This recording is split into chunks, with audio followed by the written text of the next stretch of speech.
우리가 지난 주일 여러분 아간의 장막과 다윗의 장막을 통해서 예배의 소중함, 예배가 얼마나 중요한지를 우리가 말씀을 나누었죠. 그런 가운데 여러분, 제가 여러분에게 한번 사진 하나, 좀 풍자적인 사진인데 잠깐 하나 볼게요. 자, 1980년대는 저렇게 식탁에서 기도를 했는데 요즘은 핸드폰을 다 본다고 하는, 이게 참 웃지 못할 모습이죠. 지하철 타면은 다 핸드폰 보고, 식당 가도 부부가 앉아있고 아이들이 앉아있어도 대화가 없고 다 핸드폰 보고. 자, 일련의 어떤 이런 모습들은 나의 예배를 막는 것은 무엇인가, 이런 모습을 이제 우리에게 얘기하고 있겠죠. 그래서 이 핸드폰은 우리에게 어떤 이유를 풍자적으로 설명하고 있지만 성경은 좀 더 본질적으로 우리 예배를 가로막고 있는 게 뭘까? 여러분이 묵상을 가로막고 있는 게 뭘까요? 다 묵상하고 싶잖아요. 가정 예배 다 드리고 싶잖아요. 이게 안 되는 이유가 뭘까? 직장에서 예배를 드리고 싶은데, 그리스도인의 삶을 살고 싶은데 안 되는 여러 이유들이 있는데, 이것을 성경에서는 뭐라고 하냐면 하나님의 기쁨이 되지 못하게 하는 것들, 하나님을 즐거워하지 못하게 하는 것들이라고 말해요. 그러니까 내가 하나님을 기뻐하기를 원하는데 그것이 안 되는 거예요. 그러니까 다른 말로 하면 하나님보다 다른 게 더 기뻐하는 게 있는 거예요. 이걸 가르쳐 성경은 죄라고 합니다. 성경이 죄라고 하는 것은 어떤 행위적인 죄 이전에, 이건 기본적으로 이 땅에 있는 사람들도 법을 지키잖아요. 그리스도인에게 죄는 하나님과의 관계에서 규정이 되는 거예요. 그러니까 내가 주님보다 사실은 더 기뻐하는 게 있다는 겁니다. 이 부분을 봐야 되는 거죠. 자, 이제 이런 면에서요, 죄에 대해서 쓴 책이 있는데, 이 존 파이퍼 목사님을 비롯한 여러분들이 이 책 제목이 뭐냐면 7가지 치명적인 죄라고 하는 책이에요. 이 말은 7가지 치명적인 죄가 하나님을 떠나게 한다는 거예요. 우리 모두는 사실 자신할 수는 없다고요.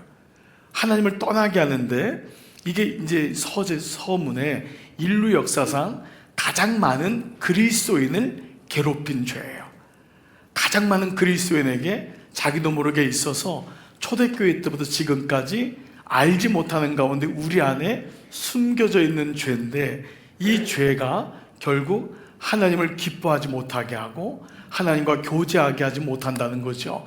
7가지는 제가 간단하게 제목만 먼저 잠깐 말씀드리면, 첫 번째가 교만, 두 번째가 시기, 이 시기도 엄청 많죠.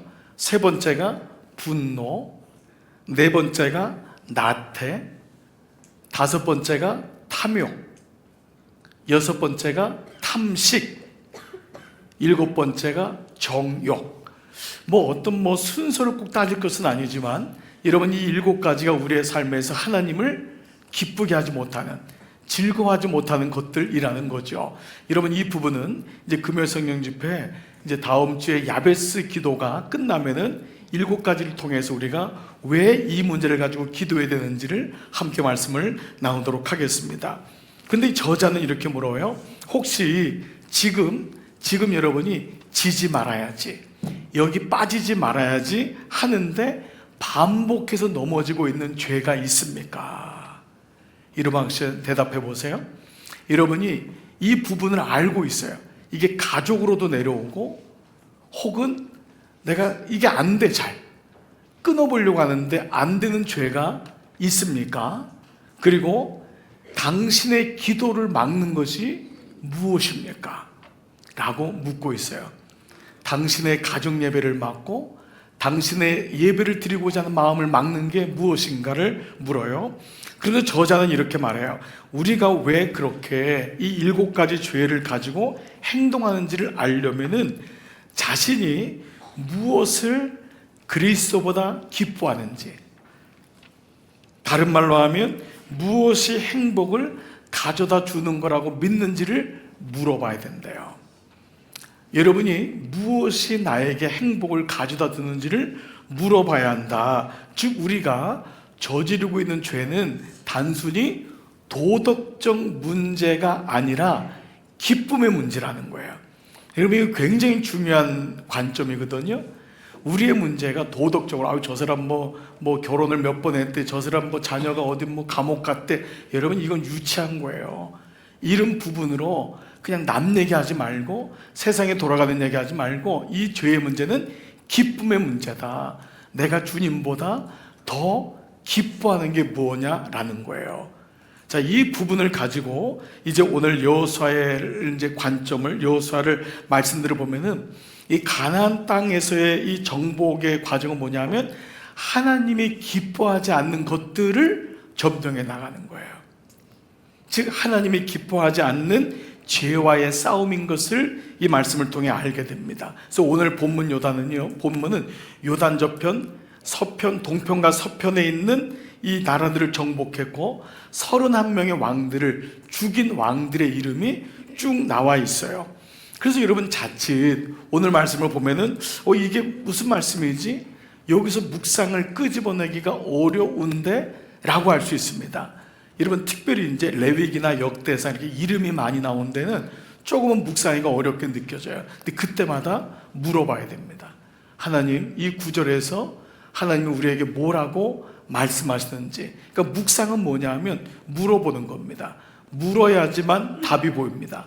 묻지 않으면 답이 보이지 않죠. 그래서 오늘 말씀도 물어보면은 무엇보다 죄와 연결해서 이 말씀에 아주 깊은 의미가 숨겨져 있는 것을 보게 되지요.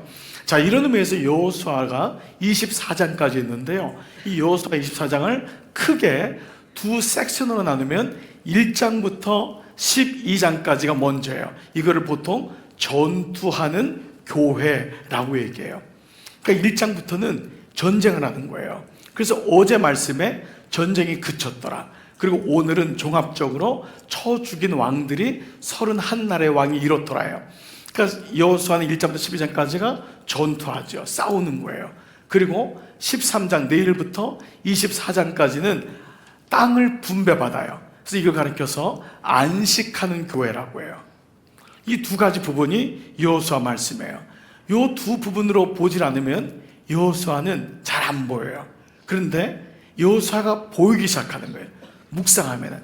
이번에도 우리 목장에서 여호수아가 이런 말씀인 줄을 이제 알았다고 하는 분들의 고백이 너무도 많아요.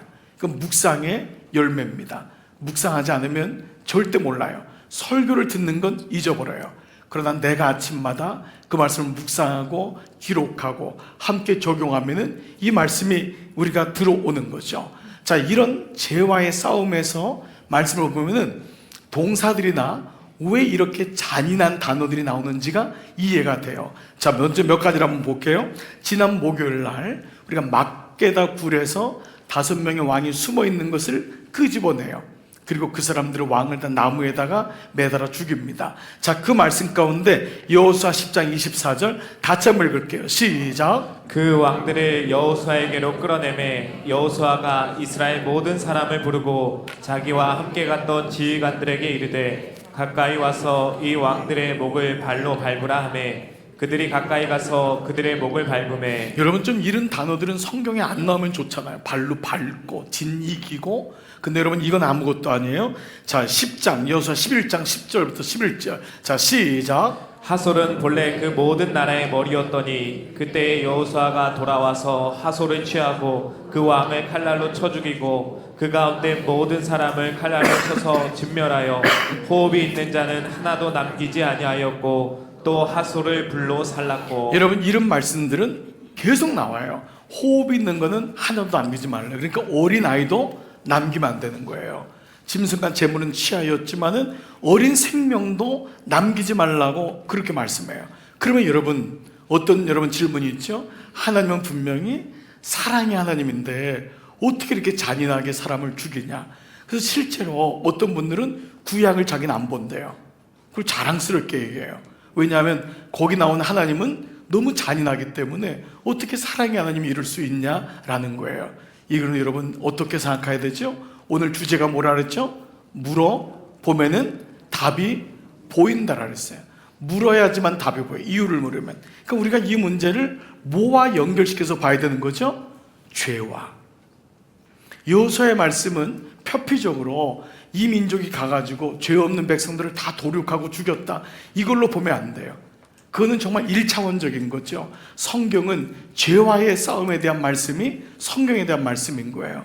그러니까 이 말씀을 죄와의 싸움으로 보면은 얼마나 죄가 끈질기면은 발로 밟아야 되고, 그 죄 중에서도 우두머리가 되는 죄가 있대요.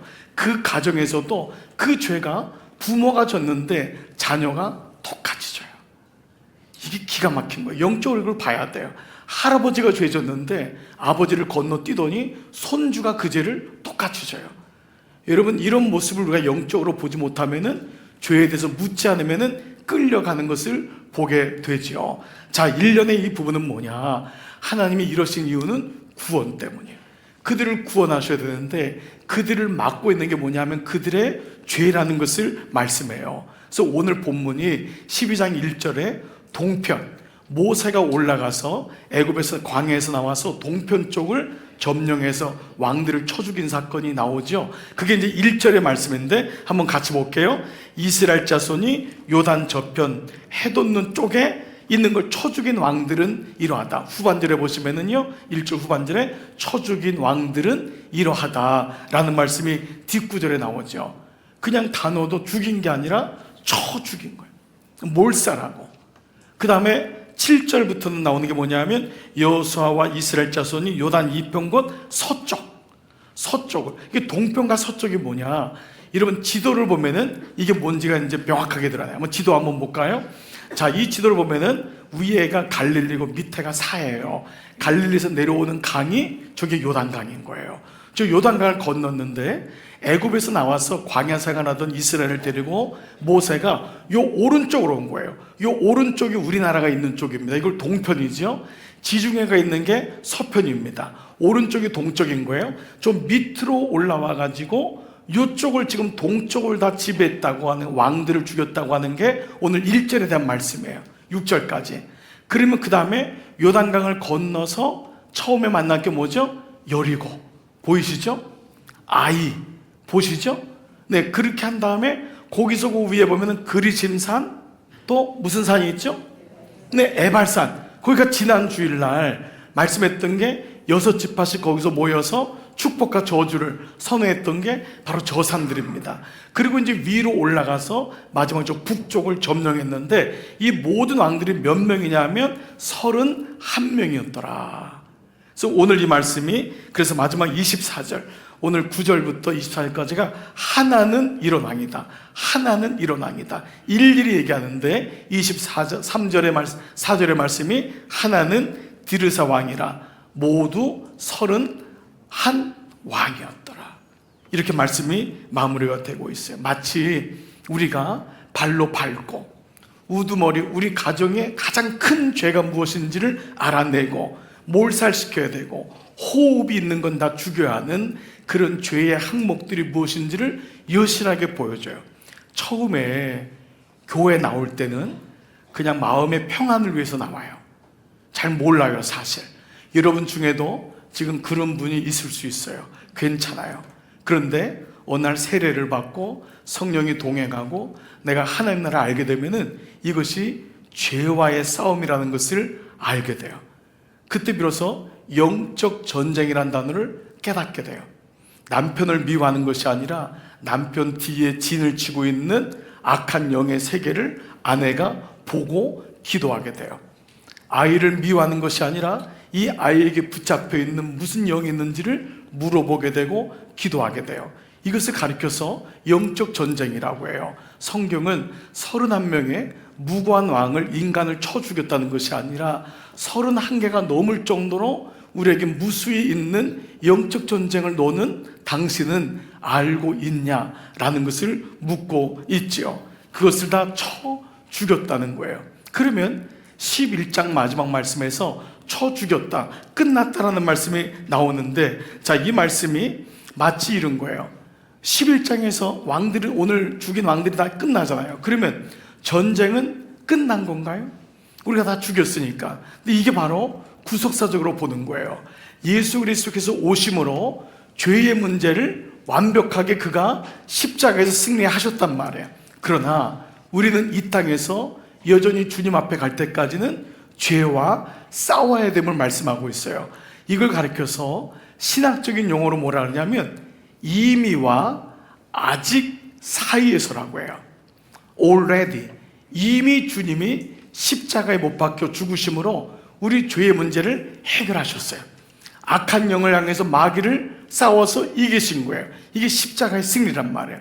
그러나 우리는 여전히 육을 가지고 있고 이 땅을 살아가기 때문에 주님 앞에 갈 때까지는 싸워야 되는 거예요. 그래서 이것을 영어로도 between already and still, already와 still, 여전히 우리는 싸워야 됨을 말씀하고 있죠. 그러니까 이 말씀은 뭐냐 하면 이런 거예요. 전쟁은 이겼는데 전투는 여전히 해야 돼요. 여러분, 전쟁이 이겼다고 선언했지만 여전히 굴 속에 적군들이 숨어 있는 거예요. 그 굴 속에 있는 적군들을 소탕하려면 전투는 계속해서 하는 거예요. 이미 이겼지만 영적인 전투는 계속해서 이루어지고 있다라는 말씀이죠. 이거를 로마서 6장 10절에서 너무도 분명하게 말씀하셨어요. 같이 한번 읽을게요. 시작. 그가 죽으심은 죄에 대하여 단번에 죽으심이요 그가 살아계심은 하나님께 대하여 살아계심이니. 그가 죽으심은 죄에 대해서 단번에 한 번에 죽으신 거예요. 죄의 문제를 해결하셨어요. 그리고 그가 하나님에 대해서 살아나셨어요. 그런데 그 다음 말씀 뭐냐면 이와 같이 너희도, 그분이 단번에 죄에 대해서 죽은 것처럼 너희도 죄에 대해서 이미 죽은 거예요. 우린 죄에 대해서 승리한 거예요. 그러나 우리가 이 땅에 살아가는 동안은 죄와 싸워라, 이 부분이 나오는 거죠. 그래서 너희 자신을 죄에 대해서는 죽은 자요 그리스도 예수 안에서 하나님에 대하여는 살아있는 자로 여길지어다. 이 여긴다는 단어로 번역된 것은 안 그런 것을 그런 척하는 것이 아니라 이건 설득 용어이기 때문에 이렇게 번역이 된 거예요. 원래 원어는 뭐냐 하면 너는 살아있는 자니라. 죄에 대해서 죽은 자고 하나님에 대해서는 산 자다. 여러분, 이거 이해가 되시죠? 그러니까 그러므로 우리가 죄 때문에 죄가 오지만은 죄의 문제는 주님이 해결하신 거예요. 그러나 여전히 우리는 싸워야 될 죄가 있음을, 이것을 성경적으로 말씀하고 있는 거죠.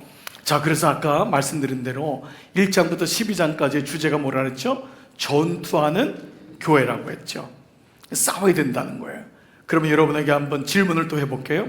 여러분, 어떤 사람이 싸울까요? 어떤 사람이? 소유가 있거나 소유를 받은 사람이 싸우겠죠. 그렇죠? 지켜야 될 게 있는 사람이 싸우는 거예요. 노예는 절대 싸우지 않습니다. 이스라엘 백성은 애굽에서 싸운 적이 없어요. 그냥 노예이기 때문에. 그러나 그들이 하나님의 자녀로 부르심을 받아서 하나님의 기업을, 가나안 땅을 약속으로 받았어요. 그렇기 때문에 약속으로 받은 기업을 지키기 위해서는 싸운다는 거예요. 싸운다는 것은 지킨다는 거잖아요. 지키기 위해서. 지킨다는 것은 뺏는 자가 있음을 전제로 하는 거예요. 빼앗는 자가 있대요. 여러분의 구원을 뺏는 자가 있어요. 예수 잘 믿었는데 어느 날 구원을 받지 못하고 하나님을 떠난 사람이 있어요. 믿음을 잘 지켰는데 믿음을 끝까지 지키지 못하는 분도 있어요. 가정을 지킨다고 하잖아요.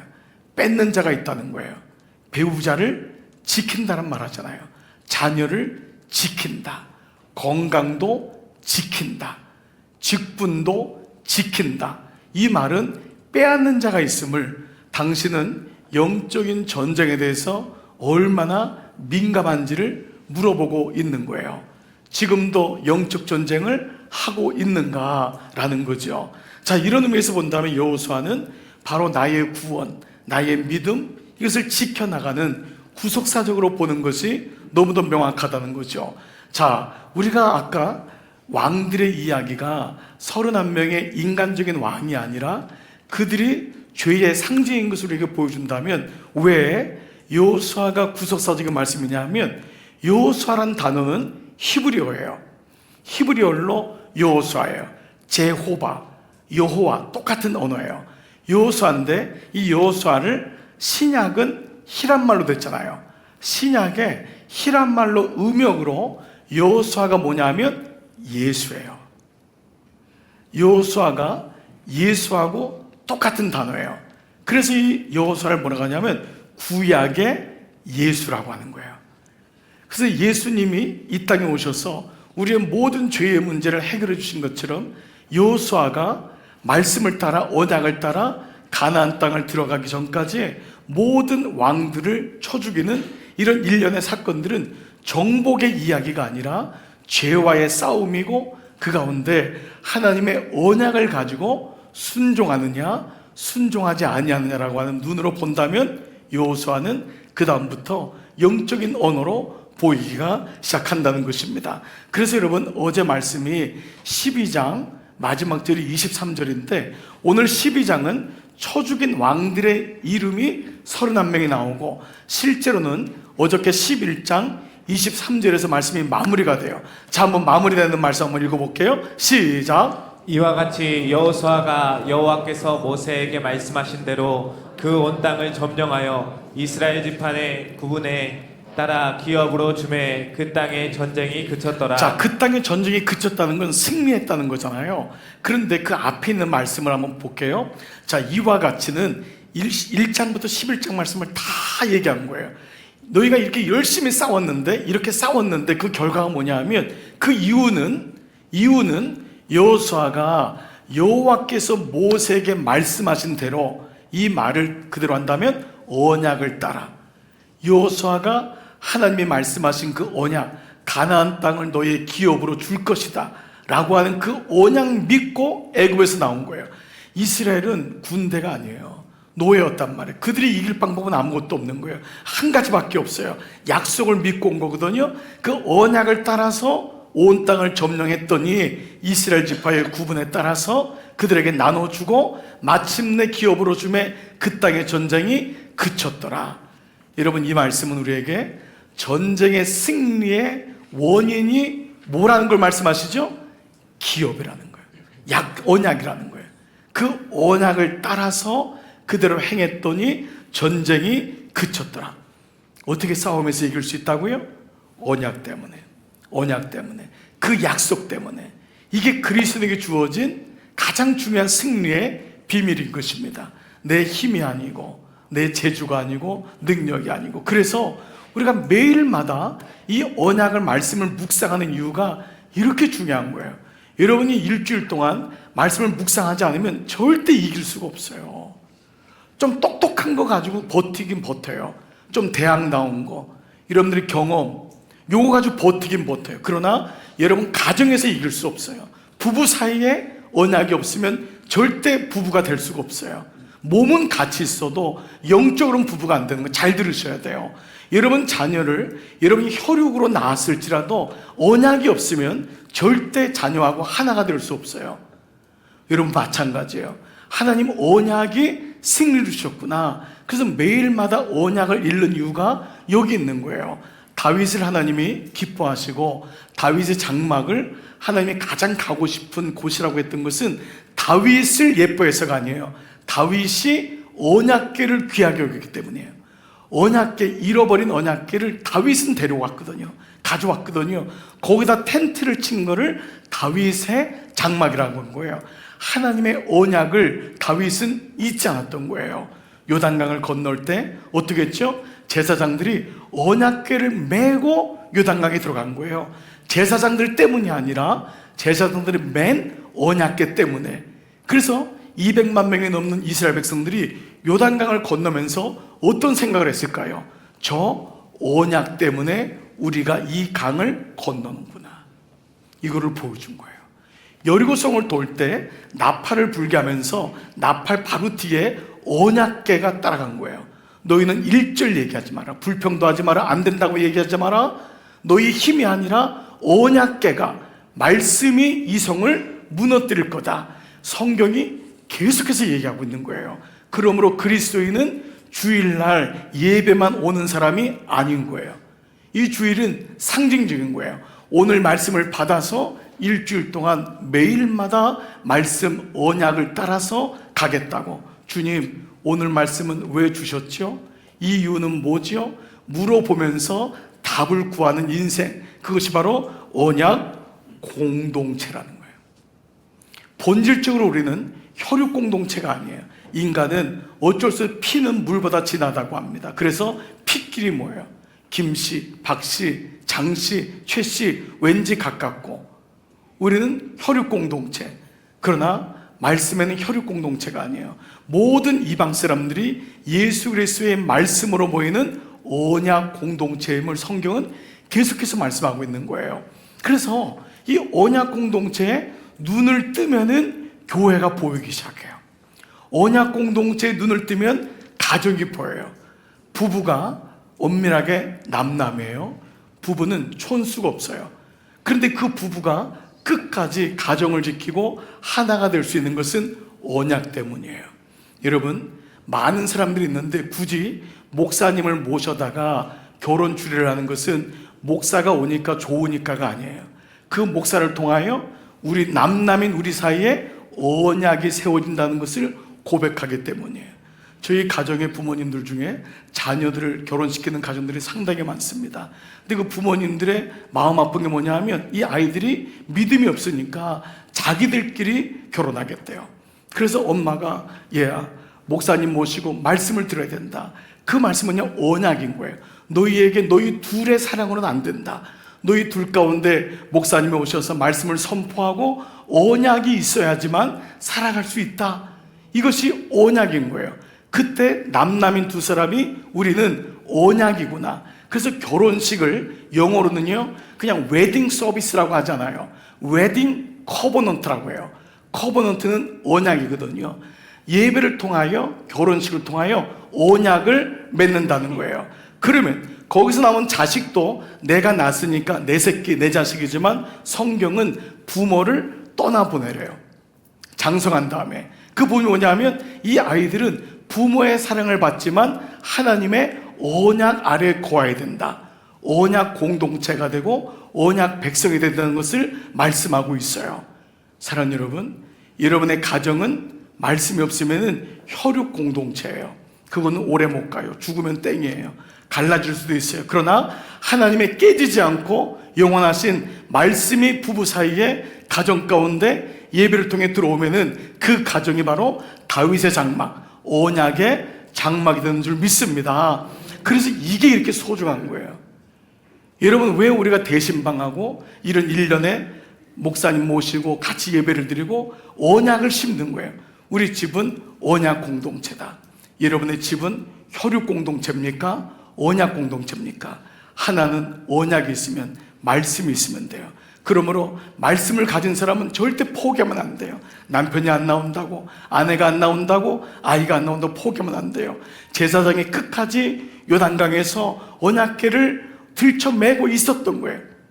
200만이 지나갈 때까지 그 수고를 끝까지 감당해내시기를 축복합니다. 세례를 받고 입교인이 되고 성령으로 거듭나고 직분을 받고 모든 이 과정이 뭐냐면 언약 공동체가 되는 과정임을 보여주고 있습니다. 어떻게 승리할 수 있었죠? 언약 때문에, 내게 주신 말씀 때문에. 매일마다 말씀을 큐티하는 것을 잊어버리시면 안 돼요. 밥 먹는 건 잊어버리세요. 안 먹어도 돼요. 그러나 밥 먹고 말씀 안 보면 안 돼요. 일어나자마자 기계적으로라도 말씀을 묵상하고 새벽 큐티를 틀고 운전하면서 말씀을 듣고 가고 직장 가면 먼저 잠깐 말씀 보고 기도하고 모든 나의 삶이 언약으로 인도함 받고 언약으로 따라가는 그런 은혜, 여러분 이 은혜가 있기를 축복합니다. 그렇다면 마지막 질문 하나 할게요. 그렇다면 교회와 성도는 언제까지 이 언약 전쟁, 영적 전쟁을 할 것이냐라는 거예요. 이 말씀은 내일 13장 1절에 안식에 대한 말씀으로 들어가잖아요. 근데 그 말씀이 이렇게 시작돼요. 13장 1절 시작. 여호수아가 나이가 많아 늙음에 여호와께서 그에게 이르시되 너는 나이가 많아 늙었고 얻을 땅이 매우 많이 남아있도다. 이 말씀의 번역적인 거는요, 너희는 비록 나이가 많이 너는 늙었지만은 얻을 땅이 여전히 매우 많다. 이 말은 영적 전쟁을 그치면 안 된다는 거예요. 그래서 여호수아와 함께 등장한 사람이 갈렙이라는 사람이에요. 내 나이 85세 때도 저 산지를 내게 주소서. 우리는 죽을 때까지, 주님 앞에 갈 때까지 이미 승리했지만 우리는 아직도 영적인 전쟁을 모르는 배우자, 자녀들, 가족들, 친구들이 있기 때문에 그들을 위해서도 여러분들이 언약 전쟁을 해나가는 일이 감당해야 되는 일이 여기 있습니다. 말씀을 마칠게요. 뉴스를 여러분 최근에 보신 적이 있으시겠지만 전 미국의 대통령이었던 지미 카터, 안수 집사님이죠. 이 대통령이 12월 29일 날 작고하셨습니다. 이분이 마지막 95세 때인가 교회에서 찍은 사진이 이제 이런 모습인데 이분이 95세 때예요. 그리고 주일학교에서 이분은 95세까지 반사로 선생님으로 섬기셨어요. 대단하죠. 95세까지 하나님의 일을 멈추지 않았어요. 그러니까 하나님이 이분에게 건강을 준 이유가 따로 있는 게 아닌 것 같아요. 그런데 이분이 지난 그 12월 29일 날 이제 천국에 갔는데 24년생이니까 정확히 100살이에요. 100살밖에 못 사셨어요.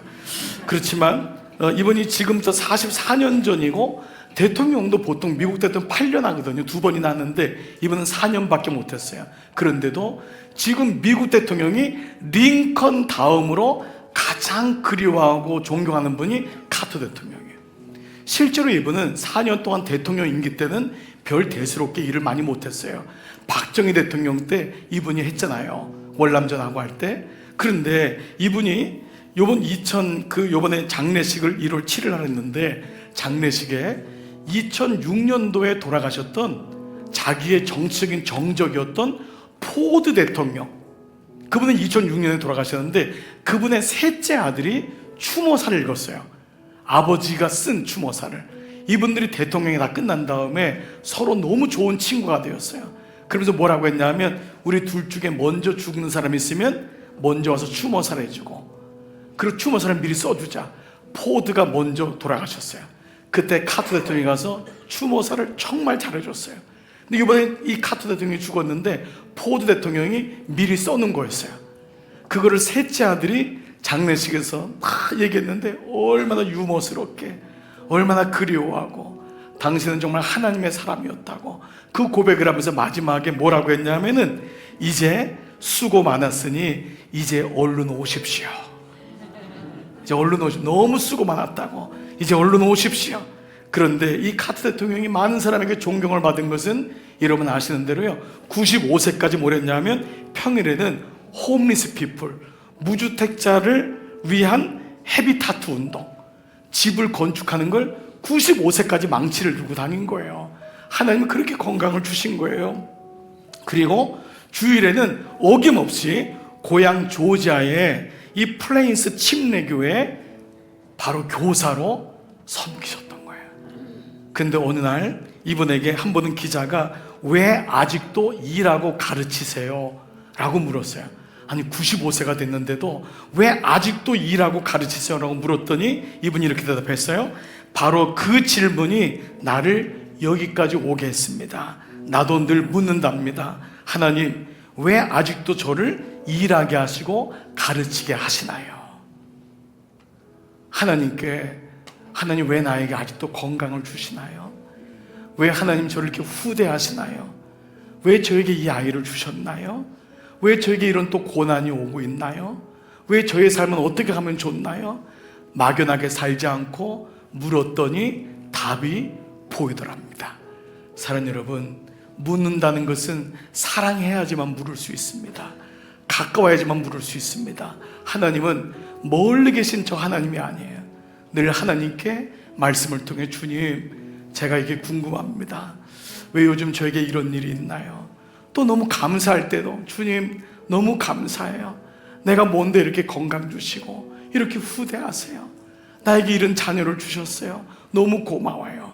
여러분, 하나님께 묻는 이 은혜, 오늘 물으니까 답이 보입니다. 어떻게 승리했습니까? 물었더니 언약궤 때문에, 여호와의 그 여호수아가 주신, 모세에게 주신 언약 때문에 전쟁이 그쳤더라.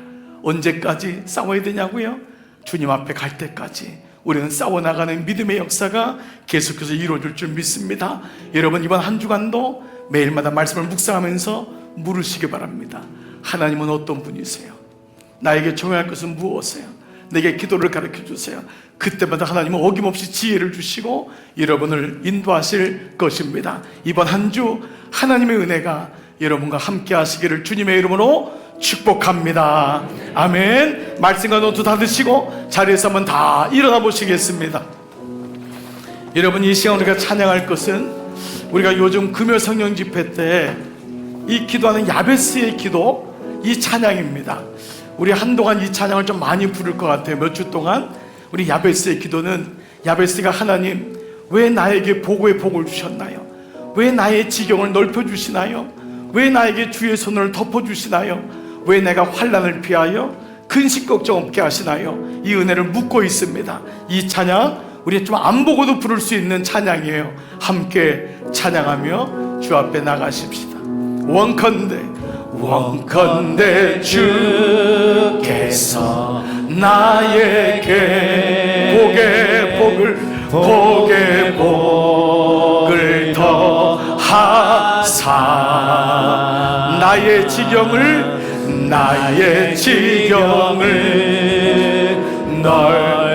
넓히시고 주의 손으로 나를 도우사 나로 환난을 벗어나 근심이 없게 하소서. 근심이 없게 하소서. 아멘 아멘. 나로 환난을 벗어나 근심이 없게 하소서. 근심이 없게 하소서. 원컨대 주, 왜 주님 저에게 복의 복을 더하시나요? 복의 복을 더, 왜 주님 저에게 저의 지경을 넓혀주시나요? 나의 지경을 왜 주님 주의 손으로 나를 도와주시나요? 주의 손으로 나를 도우사 나로 환난을 벗어나 근심이 없게 하소서. 아멘 아멘. 나로 환난을 벗어나 근심이 우리 한 번만 더 찬양할 때 겸손히 두 손 들고 원컨대 주님 제 손을 붙잡아 주세요. 주님 저에게 복의 복을 더하여 주옵소서. 우리 가정의 기업을 넓혀주시고 우리의 영의 지경을 넓혀주시옵소서. 주님의 손으로 나를 도와주시옵소서. 아멘 아멘. 환난을 벗어나 근심이 없게 하소서. 나로 환난을 벗어나 근심이 없게. 오늘 주신 말씀 가지고 함께 기도하며 나가겠습니다. 아버지 감사합니다. 물음에는 답이 있습니다. 하나님 왜 이렇게 이스라엘 왕들을 통하여 아버지 가나안의 왕들을 쳐 죽이라고 말하고 있습니까? 죄와 싸워 이기라는 것입니다. 영적 전쟁을 하라는 것입니다. 아버지 내 삶에 영적 전쟁이 없으면은 그냥 있다가 가는데 아버지 내 삶에 영적 전쟁을 보게 하시고 아버지 내 믿음이 성숙하여 주님을 보게 하시기를 원하옵고 기도합니다. 나는 언약의 말씀을 가지고 승리하고 있습니까? 날마다 주시는 그 말씀이 내 삶을 견인하고 있습니까? 자비하신 아버지, 오늘 이 은혜가 우리 가운데 있기를 원하옵고 기도합니다. 언약만이 승리의 비결입니다. 주님, 이 언약이 나를 날마다 따라오게 하시고 날마다 묻기를 원합니다. 하나님은 어떤 분이신가요? 나에게 적용을 무엇으로 해야 되나요? 주님, 이 말씀이 나에게 원하시는 게 뭔가요? 내 죄 중에서 끊어야 될 죄가 무엇인가요? 가장 우두머리 죄가 무엇인가요? 우리 가정을 괴롭히고 우리 부부 사이를 괴롭히고 있는 우리 자녀를 힘들게 하는 죄가 무엇인가요? 보여지기를 원합니다. 보이기를 원합니다. 묻기를 원합니다. 주님, 저의 죄가 드러나기를 원합니다. 저의 연약함이 드러나기를 원합니다. 하나님, 교제하지 못하고 예배하지 못하게 하는 것들 드러나기를 원합니다. 그리고 주님, 이 문제를 가지고 주님 앞에 나가기를 원합니다. 예배가 세워지기를 원합니다. 말씀이 들려지기를 원합니다.